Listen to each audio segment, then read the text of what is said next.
ఈ రోజైతే నేను మీకు సెట్స్ అండ్ ఇండెక్సెస్ కి సంబంధించిన సెట్స్ లో అయితే నెంబర్ 1 ఈజీ అండ్ ఈజీ చాలా ఈజీ ట్రిక్ అయితే తీసుకొచ్చానండి. మనకి ప్రాబ్లమ్ ఇచ్చినప్పుడు ప్రాబ్లమ్ గనుక ఈ ఫార్మాట్ లో ఉంటే 5+2 రూట్ ఓవర్ ఎనీథింగ్ ఉంటే కనుక మనం దాన్ని ఎలా ఈజీగా సాల్వ్ చేయాలి వితిన్ సెకండ్స్ ఆన్సర్ ఎలా చెప్పాలి మీకు ఎక్స్ప్లెయిన్ చేస్తాను. ఈ రూట్ లో ఉన్న వాల్యూని మనం అబ్జర్వ్ చేయాలండి. దీన్ని ఏం చేయాలంటే మనం ఫ్యాక్టర్స్ కింద స్ప్లిట్ చేసుకోవాలి.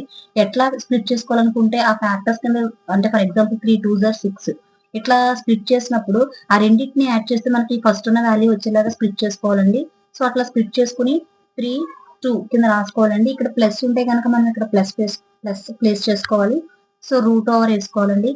అంతేనండి సింపుల్ గా ఆన్సర్. మీరు అనుకోవచ్చు 2 3 గారు కూడా చేసుకోవచ్చు కదని. కానీ ఎప్పుడైనా సరే హైయెస్ట్ వాల్యూనే మనం ఫస్ట్ రాసుకోవాలండి. హై వాల్యూ ఏదొస్తే అది రాసుకోవాలి. అట్లానే ఫర్ ఎగ్జాంపుల్ ఈ ఎగ్జాంపుల్ కి వచ్చేద్దామండి. ఇక్కడ ఏంటంటే మనకి 15 ఉందండి. 15 కూడా మనం ఫ్యాక్టర్స్ కింద స్ప్లిట్ చేయండి అంటే ఏంటంటే 5 3s ఆర్ 15. సో మనకి 5+3 యాడ్ చేస్తే గనక యాడింగ్ చూసుకోవాలండి. ఇక్కడ మైనస్ ఉందని చూసుకోకూడదు. యాడింగ్ చూసుకోండి. So 5 3s are 15. 5+3 అంటేనేమో మనకి 8 అండి. సో 5 3s ఆర్ కాబట్టి 5 3. ఇక్కడ ఏది ఉంటే అది వేసుకోవాలండి. ఇక్కడ మైనస్ ఉంది కాబట్టి మైనస్ వేసుకోండి. సో రూట్ ఓవర్ వేసుకోండి.